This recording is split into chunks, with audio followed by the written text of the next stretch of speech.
Thank you, Peter. Everyone can hear me? Okay, we're going to start with a song because I know my mentor John always starts with a song now that he found happiness. So sing together. The more we get together, together, together, the more we get together, the happier we'll be. Okay, we'll stop there. Actually, Rafi's a good friend of mine, so we sometimes sing that song together. But I know John always starts with song, and it's like awesome to have economists who actually found happiness, because it is a dismal science, really. So I find myself actually one of the few stand-up economist comedians, because I often say, hi, I'm Mark, I used to be addicted to growth, but I took the 12-step program for economists, and red pill, blue pill, it doesn't matter, because it's all about happiness. I'm wearing my grandfather's, this is a traditional jacket from Austria, where my grandfather came from, so I'm an Austrian economist by nature, I guess. So I'm very happy to be here. Thank you, Jean, for picking me up at the airport, and Elena for reminding me that Romanians have the biggest heart in the world, and for you for being here. So I'm going to talk about 30 minutes. Actually, the richness in these dialogues is your questions, because I can go on, as my daughters accuse me of. I remember a few years ago I was working with the Inuit, and she was 5, and I called home, and she said, Dad, what do you do anyways? I said, well, I'm a consultant. I sell ideas. And she says, don't they have their own ideas? So I'm going to talk about what I'm calling building a new economy of well-being, where well-being will become the central organizing principle of society. And I have the great pleasure of actually being a business person. I get paid to do this. I was just in Tahiti with my wife, and also on field assignment, of course. Why wouldn't she be? And the Tahitians, like the Bhutanese, are actually really interested in this whole rebranding of themselves. Of course, most Canadians, as I told the president, are completely in love. They're infatuated with this mythical place called Tahiti. Who wouldn't want to go to Tahiti? And I said, but you've forgotten your brand, because when James Cook sailed there 265 years ago, he called Tahiti the island of love. I said, okay, we had the soft drink, remember Tahiti Treat? I mean, if you're old enough, right? Canada Dry, that pink stuff. It's probably toxic. But I brought a can and showed the president, look, this is what we think about Tahiti. It's a Canadian Dry soft drink. But I said, your brand is the island of love. So all you have to do is, get enough Canadians here, and you can support your economy of love. Of course, we have a big challenge. The world is in this protracted debt crisis, which has, in my opinion, no way except for collapse, which I think is a good thing. And I'm actually hoping it comes sooner because this long, protracted, mortgage situation, the word mortgage means death pledge in French, is just ridiculous and unsustainable. So one of my favorite authors, Buckminster Fuller, said, in order to change the existing system, we have to create a new one. We have to make the old one obsolete. So in my opinion, that old system's like the Titanic. I see it's sinking, it's already taking on water, and what we're trying to build is a parallel operating system, one way more compelling, where we're drinking mojitos on the boat, we're sailing, we're using all of the best renewable technologies, we're actually serious about happiness, as opposed to this dire mortgaged economy that we have. So, and I think, and I believe, we can do this. It's our time. I had the pleasure, what I really enjoy in my life is having amazing mentors like Ray Anderson, who, some of you know this interface story, how he, reading Paul Hawken's book. Actually, Paul is in Edmonton today while I'm here, which is weird. I know Paul quite well. When Ray read The Ecology of Commerce, which has become one of the best books in terms of business and ecology, he said, I experienced a spear in the chest experience, because I realized I was producing carpets. I don't know what, this is actually probably interface carpet right here. That was constituted the end of birth, as he called it. He said these carpets will end up in landfills, and maybe in 300 years they'll break down, if that. But can we design a carpet that is a closed loop system, that is in fact food for nature? I'm a forester, so I know what forests, how they behave. They don't look like linear production curves or demand-supply curves. They look like a snake eating its tail. They're a cycle. So Array reconstituted the industrial process at interface, and I think changed the world of business by thinking of products not as something you consume, but in fact product as service. And the word utility, of course, in economics, actually, you think about what is a util, I say to my business students. Hopefully it's a unit of happiness. So the question that we ponder, and people say, really, you're serious about happiness? You can talk to presidents of countries, and John knows as well that there is a serious debate happening globally about whether Bhutan and initiatives like that, whether happiness can actually be a serious agenda of governments. Can you budget around happiness? But really, I believe happiness is a fleeting thing. I mean, that's why Jefferson, I think, wrote The Pursuit of Happiness. He didn't say that happiness would be a given. It wouldn't be a guaranteed thing. This was actually in Tahiti. This was our front door, basically, on the beach. And the cool thing about Tahitians, in the afternoon, they go out and they play in the water. They actually sit in the water. They put chairs in the water. And so when Cook came, he was confounded 265 years ago. He sailed there. You know why he sailed there? I didn't realize it. He sailed there to observe the transit of Venus across the sun. Last year, I was invited there to replace the Princess of Bhutan at a conference called Build Me a Nation, to inspire youth to rethink and get inspired about a new economy. And but Cook realized something interesting. He said the Tahitians, first of all, they ran around naked, and they didn't do anything other than pick fruit. Fruit fell from the trees. They were in the water fishing, and then they kind of, they lived in this place, this paradise, in a place of abundance. Cook couldn't get them. The British couldn't get them to work the plantations, so they had to bring the Chinese, because they knew the Chinese could work hard. So even today, the Tahitians are still a lot like our Aboriginal people. They still, I think, in their DNA believe that life is abundant. There's enough to have a life of sufficiency. And so why do we need the stuff and the money? But of course, their kids are as enamored with technology as ours. So they want the iPads, even though the fruit and the fish are still there. So my search of happiness, that was last year. I was like 5:30 in the morning. I got whisked into the VIP lounge with all these Miss Tahitis. And as I say to my guy friends, I've never been laid so much in my life. Sorry, but I was continually being showered with flowers, and had this incredible experience meeting this man, President Oscar Tamaru. Here's my book. And this is Senator Richard Touvet, a 38-year-old senator for French Polynesia.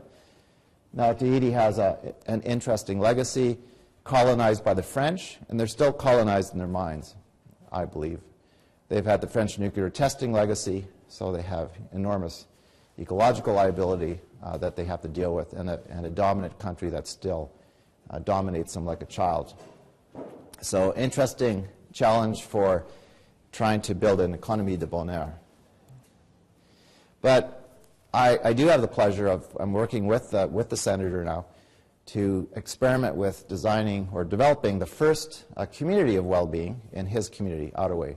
And it's not going to be like the work I've done with First Nations here or cities like Edmonton or Leduc, but actually, it dawned on me, we sat in a circle in his backyard 2 weeks ago with these elders, and there was a fisherman and I thought, the only metaphor that's going to work for these people, first of all, I'm not going to sit like the smart guy in the front. I'm like, let's move the chairs into a circle and let's talk about the canoe journey. Because what the Polynesians know is when they went on canoe journeys, they had to reconcile with each other so they wouldn't kill each other in the boat. They used the stars to navigate. So if we use this metaphor, how are we going to chart a new course on this where the compass point is, let's say, on well-being? And knowing that in the circle, in the process of conversation and shared responsibility, something new will emerge. And trust will be renewed and trust will be re-engendered. And so I'm very excited about working on this project. I don't know if I'll move to Tahiti because I actually like the winter in Edmonton. It gives you sort of some perspective on life. So when I talk about happiness, and I know John has spent a lot of time in this area too, but I love the origins of words, and the word happiness in Greek means well-being of spirit, oidaimonia. And there's some, of course, we can debate what Aristotle and the Greeks actually meant, but I think when you break down that word, oi means well-being, daimonia, or demon, like in the Golden Compass, is your spirit. So isn't that cool? So if we say the pursuit of happiness is like saying what we're really doing is trying to come to peace with who we are. Like, what are the gifts of my spirit? And if we're spiritual beings, what does this have to do with economics or these sort of serious issues of governance? Well, Aristotle also said happiness comes from a good birth where you're surrounded by good friends and family, and that you live a life of virtue. Now, one of my observations in the world today is people have forgotten the virtues of Western civilization, which Plato defined as courage, moderation, justice, and wisdom. And I ask every audience, I didn't ask you, because you probably even know this, who remembers the virtues? And almost nobody puts up their hand. So Thomas Jefferson said, without virtue, happiness cannot be. So if it's true that society is untethered, has no value compass, then what are we pursuing? Now, the Buddha said the purpose of our lives is to be happy. Well, happiness, as Aristotle says, is a sense of well-being resulting from the excellence in the fulfillment of one's functions. Now, you're in university, and I ask my business students, why are you here? What is your function? What are your gifts? What are you here to do on this planet? And most of us never asked ourselves that question. And we go through an education system, and I had the pleasure of developing the new education system, the 30-year vision for Alberta. And I asked even the minister, I said, do you know what the word education means in Latin? Nobody knew. It means to draw forth what's already inside you, educare. So, again, we've got, as John Ronald Saul said, I think we have a grand meritocracy, measuring things that don't really matter, and getting educated, or are we getting educated? So the happiness evidence shows that, in fact, your happiness curve is like the smile. And you bottom out around 45. It's probably when the mortgage is paid off, maybe. In your life, probably not. And then, so I have a friend who's in Calgary. One of my colleagues, he's going to write the book, Crawling Out of the Unhappiness Trough, because he's 46.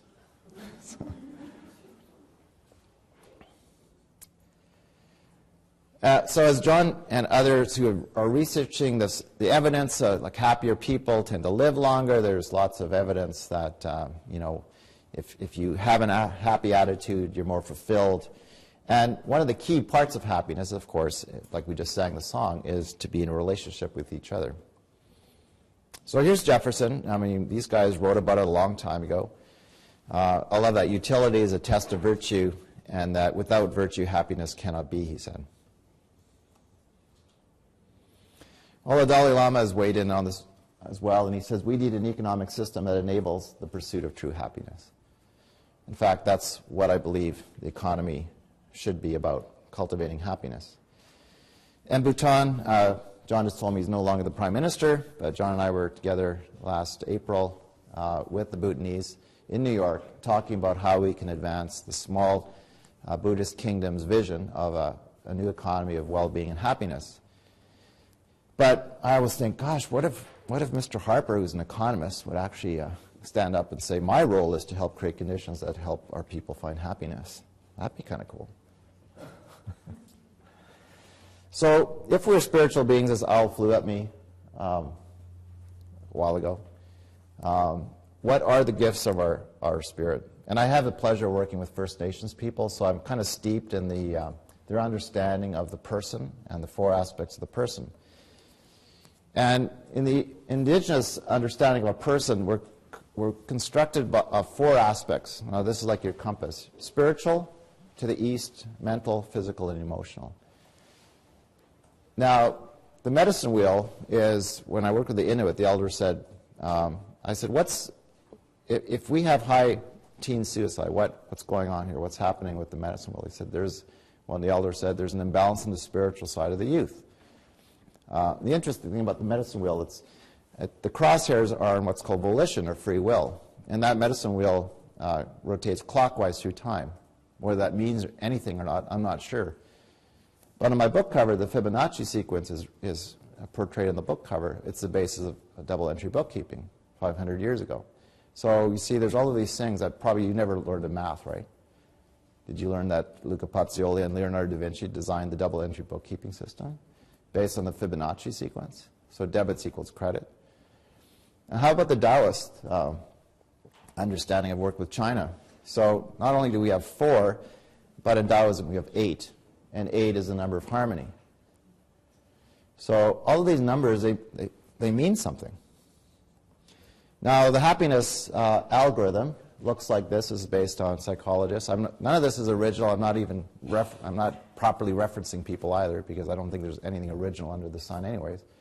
We're just recycling good ideas from long ago. But we do know that 50% of our happiness comes from the conditions of our upbringing. By the time you're 8 years of age, if you remember, that's what they call your sort of happiness set point. Most of us don't even remember. Most of us don't remember what it was like from birth to 3, but some of us have some memory of what it was like when we were 8. And a lot of us put our dreams in the closet when we were 8, only to maybe want to rediscover it later in life. So it's not that you can change the conditions of your upbringing or your genetics, but you certainly can spend more time in the factor that we have the most ability to affect, which is our relationships with each other. And we know that we're social creatures. Unlike Ayn Rand, who was highly influential on one of the most important men in U.S. history, Alan Greenspan, who said society doesn't exist and altruism is a myth, I believe that, in fact, this issue of relationship is probably the most important thing that we can intentionally focus on in building this economy of well-being. And the good news is only 10% of our happiness comes from how much money we make in our education. So from the Gallup, I guess there's an update to this, but we see the rankings of the top 10 happy countries. Denmark consistently ranking 1, 2, 3. But when I was in Harbin teaching, I was teaching the economics of happiness at the Harbin Institute of Technology. It's their MIT. And I had so much time with that. What is it about Denmark? Like, maybe there's some other indicators we're not looking at, like, how about cannabis use? How about amphetamines? And sure enough, amphetamine use is high in Denmark and the Scandinavian countries. I think Canada ranks number 2 in cannabis use, probably Vancouver. No, just kidding. But I thought, well, it's interesting. So I'm not saying that the response to these survey questions is affected by the masking of these drugs. But the point is, sometimes you have to look deeper into why these are consistently ranked. I did some kind of fun math by looking at who's getting the best return on happiness per dollar of GDP. Costa Rica, who's also been ranked the happiness planet, top happiness planet country, would rank number 1 in terms of the most efficient dollar return on investment per unit of happiness. And this graph, what I think about, is there sort of an optimization point where there's diminishing returns to well-being or happiness relative to GDP? And I might argue, I know Alberta is way out here with Luxembourg, let's say Alberta could actually achieve probably even higher rates of happiness at a GDP, a quarter of what it is now. Just speculating. Actually, that graph shows the long-term software happiness statistics in the U.S. showing a sort of slow, gradual decline since the 50s, even though household incomes have gone up. Based on a study by Andrew Sharp, the Canadian Centre for Living Standards in 2010, one of the first studies of happiness in Canada. Again, I did some fun math about which community is getting the highest return for every $10,000 of household income. Sherbrooke, Quebec City, St. John's are 1, 2, 3. Here's Edmonton, Ottawa, down here. I think that'd be a cool challenge for mayors, even Toronto. the happiest provinces based on this study and StatsCan data. Quebec ranked number 1, PEI, Saskatchewan, and Nunavut is down at the bottom there. BC is second last. But one of the more interesting things that I often talk about is the problem, the biggest challenge we face with pursuing this happiness agenda is this graph, which inspired David Korten to fly to Edmonton in about 2005. If anyone knows David Korten's work, When Corporations Rule the World, and several other books, he and I were going to co-author the book that I wrote together based on this graph. Because I said that the problem I see is that we could be tracking GDP and this genuine progress indicator, which already is showing that, it's not, the well-being returns aren't nearly as robust as what GDP suggests. But the issue is that if you don't understand what money is, as I tell my business students, you don't understand anything. We can't talk about sustainability unless you understand that money in the current system is debt. And the only graph that I care about, the only statistic in the Federal Reserve statistics, is the amount of outstanding debt in the United States. And you notice this debt can't be repaid. It's never repaid with more GDP. So over time, through compounding, it goes parabolic. So we're at the state now where the average American spending, my estimates are 36 cents on every dollar, is the cost of servicing the collective amount of debt. In the U.S. national economy, I believe they're based on the numbers which are a little bit obfuscated, the way they report interest payments on the national debt. My last calculus suggests that the interest payments now exceed the costs of the military, which some suggest was the end of Rome. So we have a serious, a big problem. That's not just personal debt, but the whole world. The only country, by the way, who is not in this precarious position, can you guess who it is? It's China. Ironically, I only learned this 2 years ago from a woman, Ellen Brown, who wrote The Web of Debt, the book, a brilliant LA lawyer. And in her book, she actually writes this book based on The Wizard of Oz. And if I could talk a whole day about how The Wizard of Oz is, it's actually a political parody, The Yellow Brick Road. It's a mocking of the banking system. But in her book, she describes how Abraham Lincoln's ideas were adopted by Sun Yat-sen. At the end, so Sun Yat-sen overthrew the Qing dynasty, and Mao kept the monetary policies of Sun Yat-sen. What does that mean? It means that Lincoln said the government should create the money for the people without the involvement of private banks. But of course, with his death and with the Federal Reserve, that was the end of that. So it's interesting that China appears to be standing alone in this system of musical debt chairs. So, like Martin Luther King, we all have to have a dream. And my dream, after 3 degrees and after leaving the Alberta government in 1999 in finance, was to really, my whole journey through the book was this question of why. So why does the economy have to keep growing? What do these words even mean? What does economy even mean? Well, economy means household stewardship from the Greek. Ecology means the logic of the household. Competition in Latin means to strive together. So as I start the inquiry into the language, I realized, because language is important, it's powerful. So the words we speak, they're vibrating with the truth, but in fact, we've forgotten what they mean. So we have to, as my mentor Peter Block and John McKnight have reminded me, we need to be bold enough now to write a new narrative. Not just to declare that this new economy is open for business, but it's actually possible. So I'll just walk you through what I think is possible. First of all, I think we can develop communities or flourishing economies of well-being. The word flourish, you know what it means in French?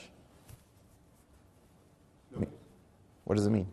What does it mean like? In French, what does it mean? Flourish? Yeah.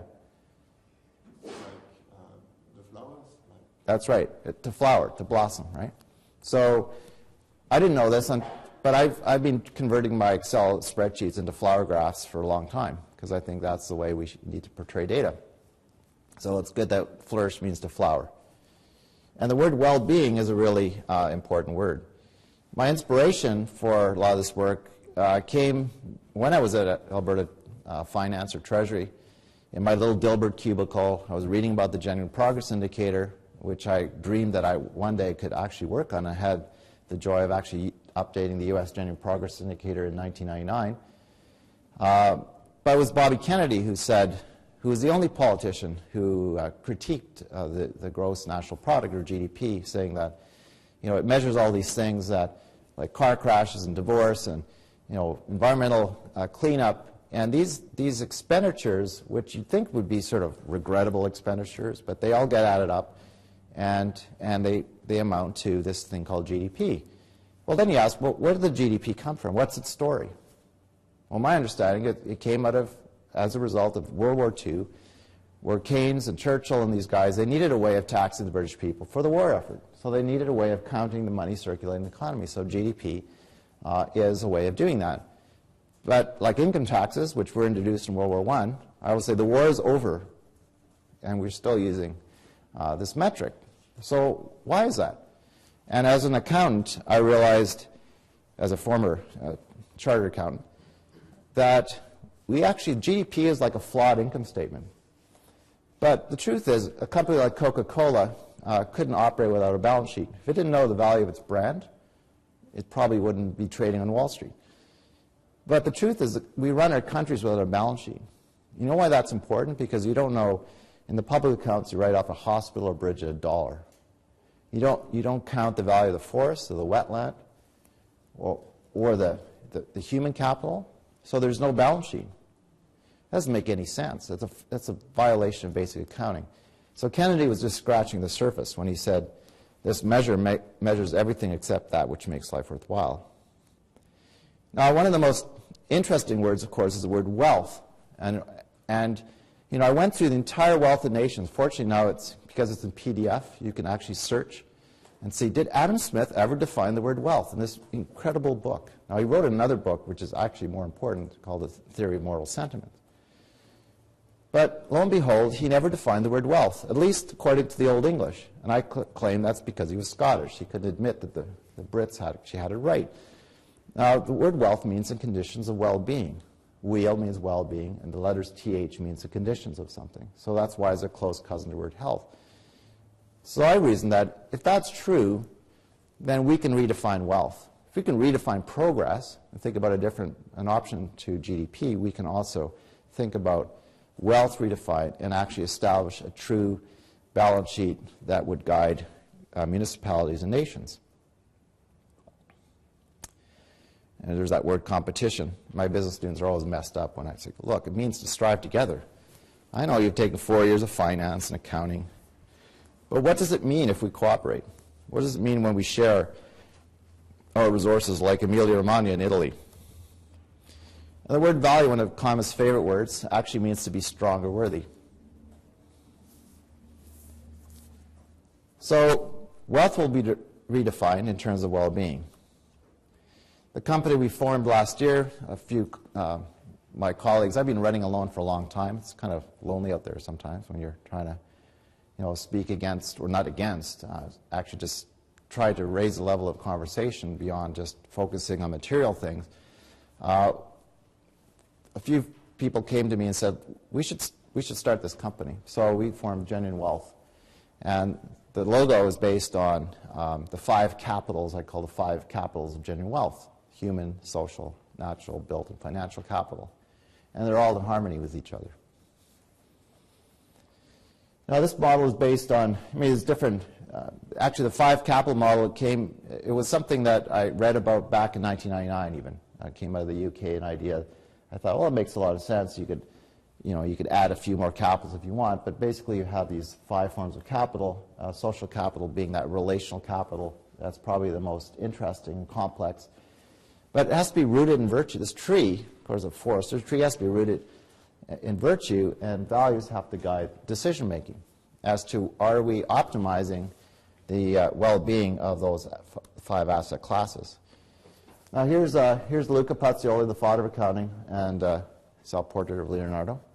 Now Leonardo was drawing in the book Summa Arithmetica, which is the treatise on accounting. Leonardo did all the geometric drawings in the back. I've seen the book in Italy, and Luca said something important. He was a Franciscan mathematician, advisor to the Pope, He said, all wealth belongs to God. So that's why the account statements, it says, in the name of our Lord, blah, blah, blah. Every balance sheet, every income statement is written that way. Luke can never define the word profit. Even to this day, accountants, if you look at the handbook for chartered accountants, doesn't have a clear definition of the word profit. But in the Guild Society of Venice, where he was advising businessmen, there was cooperative structures. And the reason there was no profit is because members of the Guild were paid their equitable allotment based on their effort. And if there was anything left over, it was called a residual. And the residual then, there was a vote taken as to how you were going to distribute the residual. We're going to give it to the poor. We're going to invest it internally to, say, go on a trip to Tahiti or something. But these were very, rational ways of doing business. Now, here's the Bhutanese again. So what Bhutan has said to the world, challenged the world, is can we imagine a new economic model based on this notion of well-being and happiness? This is my attempt to summarize, I think, their model. They have suggested 33 gross national happiness indicators. I'm suggesting this could all be kind of constructed in a true accounting structure with a balance sheet and an income statement. The income statement would be the genuine progress indicator, possibly. But they would have these 8 domains or 8 attributes of well-being. And fortunately, Canada has a Canadian Index of Well-being, which some of us worked on over 10 years. And the governments have pretty much ignored. But we know that we can measure these things, and we can create different interesting graphics like, this is done in Excel, and it's because I have a lot of time on my hands. I could play with data. Grounded in the science, the determinants of happiness, which include, of course, our environment. This is my friend Leonard McCallum, who spent 25 years on the streets of East Hastings and Edmonton as a drug user and alcoholic. And after 25 years of wrecking himself, he actually woke up. And of course, our relationships are something we can spend more time at. Now, it's kind of a little fuzzy, but in our idea of this model, and actually what we're taking to the market through, anyone here from Urban Systems? No. So we've teamed up with a consulting engineering firm, originally founded in Kamloops in 1975, who do urban sustainability consulting and policy work. So what we're proposing to them is we'll team up, we'll bring our model called Genuine Wealth to the market, to municipal governments, to Aboriginal First Nations communities, and which they'll partly be based on Maslow's understanding that bounding the sort of the pyramid of personal well-being is the natural environment, the natural capital, and recognizing that where we actually spend our life energy and our money is really primarily still on financial and material wealth or well-being, on our physical emotional well-being, on relationships, and then ultimately self-actualization or happiness. In this economy of well-being will be a strong sense of belonging to local communities, a strong perceived mental health. Now, these slides are based on Andrew Sharp's study that the happiest communities in Canada have these characteristics: a strong sense of belonging to local communities, strong perceptions of mental health, good physical activity levels, low stress levels, resilient and joyful relationships, so strong relationships and marriage is a good thing. Where governance will be done, I believe, according to Indigenous traditions. And what does that mean? It means, the slide didn't turn out that well, but this organization, Edmonton, called Wichituan, it means a circle of shared responsibility. It represents the well-being of 55,000 urban Aboriginal people. Edmonton has the second largest urban population. Next to Winnipeg, they brought me in to develop their community well-being plan. So the strength of their structure, though, is circles. Circles which are organized around needs. You have men's circles, women's circles. You have circles that are generated because of employment needs, housing needs. And it's an incredible new governance structure that I believe I'd like to take to Tahiti, for example. So in this economy of well-being, we'll have households and communities that are resilient, flourishing, joyful places to work. Enabling a life of flourishing. This is a personal well-being or happiness flower and survey I've developed, the goal, as Thomas Aquinas said, would be to enable a good life defined by virtuous action and sufficiency of material needs. Where actions will be genuinely virtuous, those are Plato's 4 virtues. Where decisions and measures of progress will be aligned with those values. Where the economy will be in harmony with nature's capacity to remain resilient. Where a new measurement system will include a balance sheet in the shape of flowers. And this is one that I did for Leduc, the city of Leduc in 2006, showing, both strengths in some of their aspects of well-being and weaknesses. This is a happiness index we just did for the town of Olds in southern Alberta. Actually based a lot on Michael Pennick's work for Bhutan and for Victoria, who they did do a study of happiness in Victoria. And where guys like Ray Anderson, as a business leader, will be the norm, doing well by doing good, which was his motto. Where instead of maximizing GDP, will be replaced by optimizing well-being. This is Edmonton's well-being index I developed a few years ago for the chief economist there. Where income and wealth inequality will be replaced by genuine reciprocity. Where we'll discover genuine recreation, I love that word, to recreate yourself in nature. And where we'll be using statistical agencies to show a genuine concern for the conditions of well-being of all citizens. And where money will no longer be master and debt-based, but enable a genuine flourishing. We're already working on this idea of a genuine wealth bank that doesn't require charging interest, something I already proposed to Van City a few years ago. They didn't quite get it yet. But my friends at Urban they're 35 and under, and they're willing to try. Where the secret of happiness will be simple. This was on a Chinese tea bag the other day, to want what you already have and to live the life you've already been given. And the wisdom of Lao Tzu, he who knows he has enough is rich. Be content with what you have, rejoice in the way things are. When you realize there's nothing lacking, the whole world belongs to you. Where we'll do more singing and dancing, like the Tahitians still do. And where joy and love will trump happiness. As Mother Teresa said, love does not measure, it just gives. So, I believe well-being is the final frontier. And we can orient our compasses and learn how to navigate with the stars again.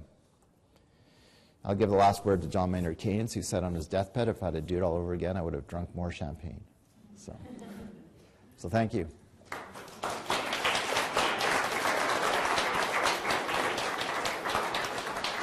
Yeah, as I mentioned at the beginning, Mark has very graciously agreed to answer questions. So any questions from the floor, please proceed. Yes? I actually have 2 questions. One of them was when you look at the 10 top countries that rate on a customer scale. I noticed that many of them, I'm not sure that all of them, many of them are also countries that have very high tax rate that provide the generous social services for their citizens. Yeah. So I guess one question I have is, I'm sure there must be research about the correlation between gross national happiness, or however you measure it, and tax rate and how tax is structured. That's one question. And my second question, I would love to hear, if you're free to do this, any comments or advice that you would personally give to the government of Canada given the approach to the Okay, so the first question is, I'll try to paraphrase, is there any evidence that the countries that rank in the top 10 have public policies, tax policy, or governance that could explain why they're ranked in the top 10? I think John Helliwell has just written a paper about this, I think in part. Or am I wrong? Do you want me to speak to it? Yeah, maybe you can speak to it. I know I've got the mic on, but can you go up there? And the second question, what advice would I give to the Harbour government? And I can address that one. But I'll let John speak to the evidence that why did the Scandinavian countries which also generally have better Gini coefficients as well, which mean fair distribution of wealth. There's a big literature on this question about the size of government, which is not the same question as tax rates, but it's a related one. A lot of people argue big government is bad for happiness, and other people have argued the reverse. The best of the research I've been able to do is that there's no relation. But good government is critically important, and so that's another way of thinking about it. In a country where people are happy, they get the government they want and need. And there are some big government happy countries like the Netherlands and Denmark. There are some very small government happy countries like Switzerland. The real point is those governments are trustworthy. They deliver stuff in the full. They take their citizens seriously and vice versa. And trust levels are high not only among the citizens, but between the citizens and their institutions. So when you have overall measures of the quality of government, which is not how big it is or what the tax rates are, they correlate very highly with life satisfaction. So, thank you, John. So on the question, what I advise, and I've been advised to the government, and it's not like I don't like Mr. Harper, and we can advise at the top, highest levels. There's one of my colleagues at General Wealth, who is a young conservative and knows Mr. Harper. But it's disappointing to know that, first of all, Canada is one of the leading countries in measuring well-being. We developed the Canadian Index of Well-being, and having no support from either all the parties, and not to be sort of intrigued by this idea that what I've been working on is a practical applications model, measuring what I call the WROI, the Well-being Return on Investment, for Ducks Unlimited, for example, of protecting wetland, and saying when an organization like that protects a wetland, it's an asset. So the asset has value to society. It cleans water, it stores carbon, but it doesn't sit on anybody's books.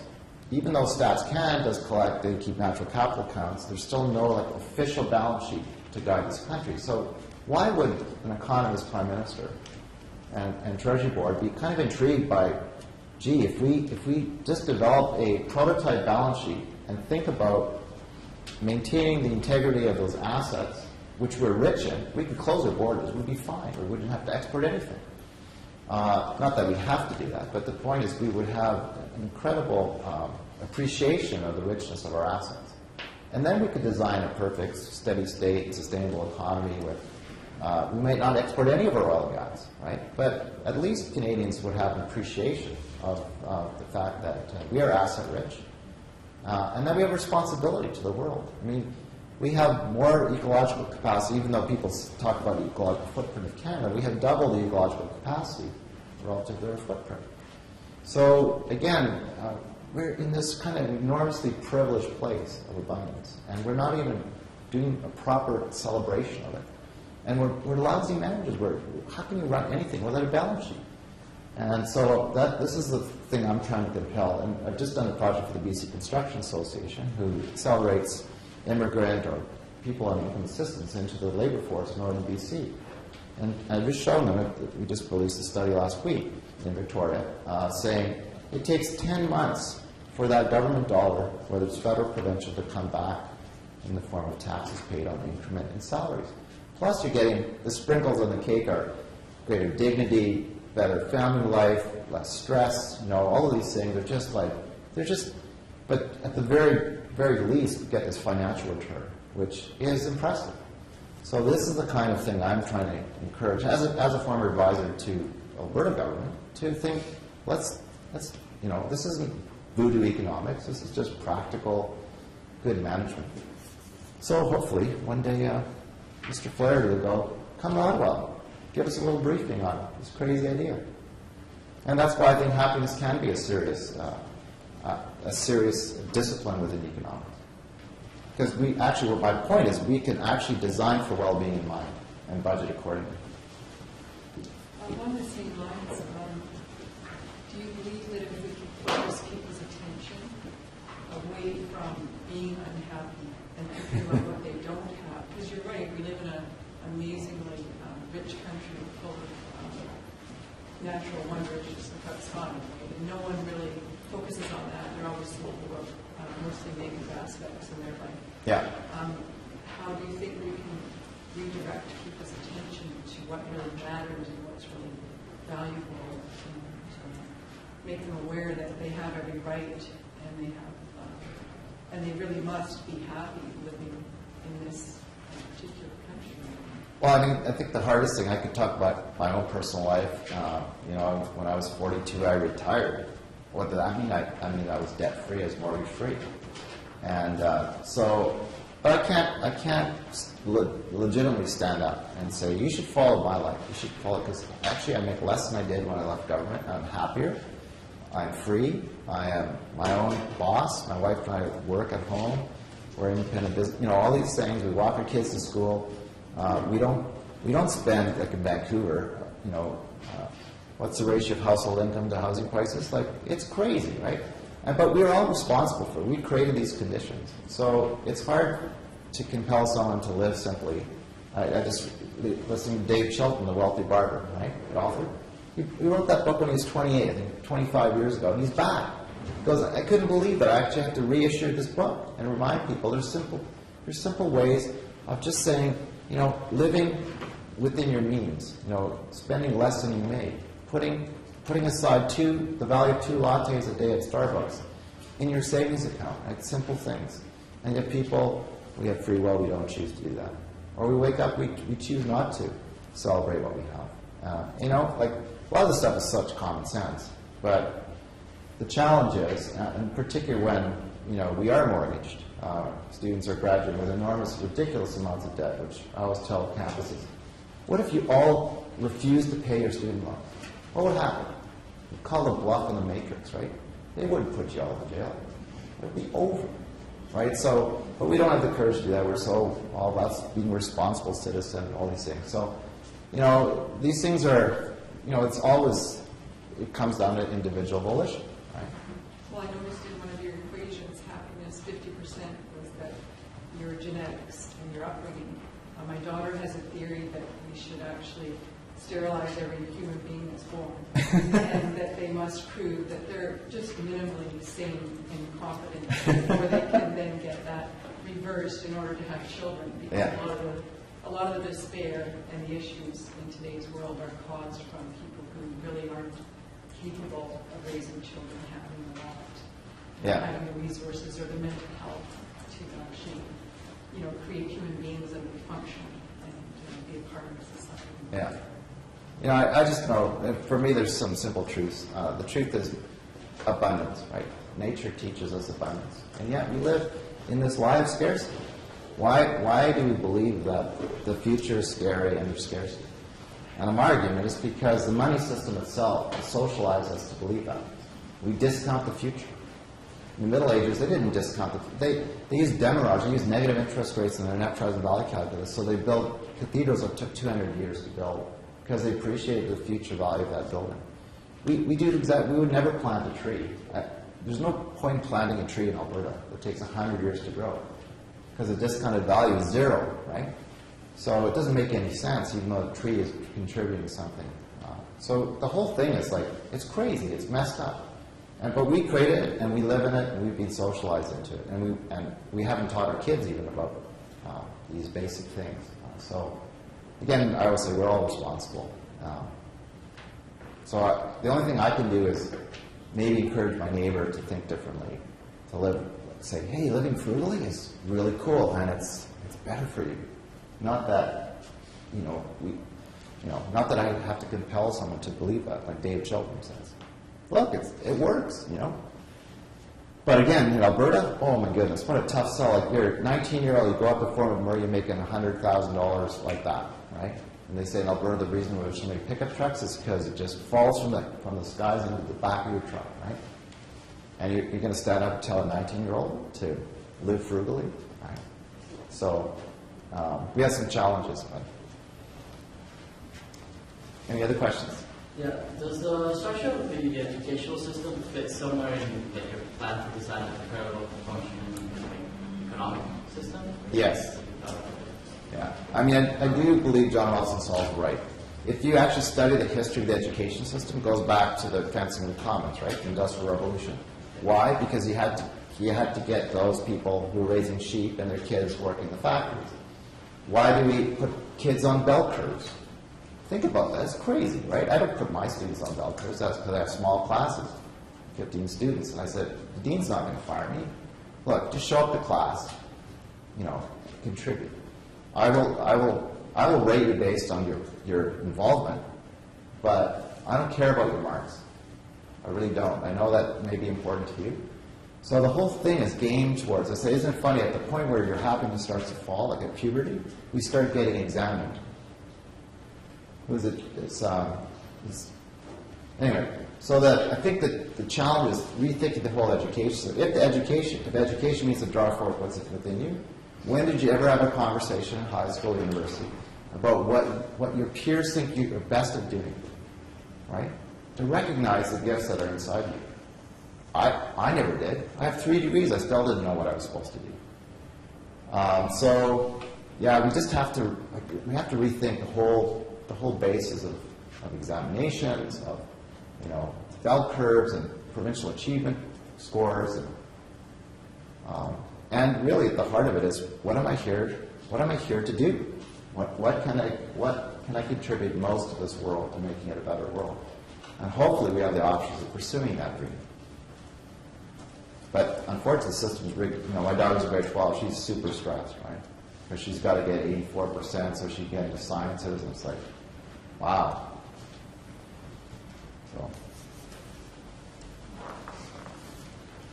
Well, I'd like to follow on Professor John Hellwell, who's become a world expert on happiness, and measuring it and the theory behind it, to thank our speaker, John. Thanks, John. Mark. I can tell from the kind of reaction Marcus in the audience that he's got you thinking in deeper places than you were before. And that's precisely what it's all about. If the world is going to change, it has to change in many places, in many ways. So we have to start at the basic scientific level of building the information base and then doing the work to find out what makes for happy lives in terms of the institutions required and his way of dealing with individuals.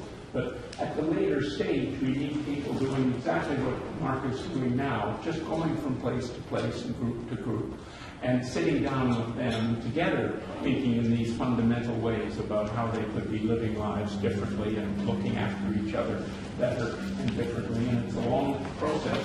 And it's important to have also people like Mark who are not only doing these things, but trading the secrets and the inspirations that come from one group to another group. One of the things that's most frustrating is you can have magnificent things going on somewhere in the world. I was visiting very recently a magnificent care home for elder care in Copenhagen. And you see from the happiness of the people there that these were third stage Alzheimer's people who were happier than you see in the street almost anywhere. And the magic of it, and it was quite apparent from the theory of well-being and what we know about exactly what they had to do to make this happen. The sadness is how little these wonderful examples manage to flow out horizontally and be copied by others. It's the whole other part of the science is why good ideas remain bottled up and not copied. Thanks to Mark for making this spreading of good ideas and new views as effective as he has done it. We thank you. Thank you.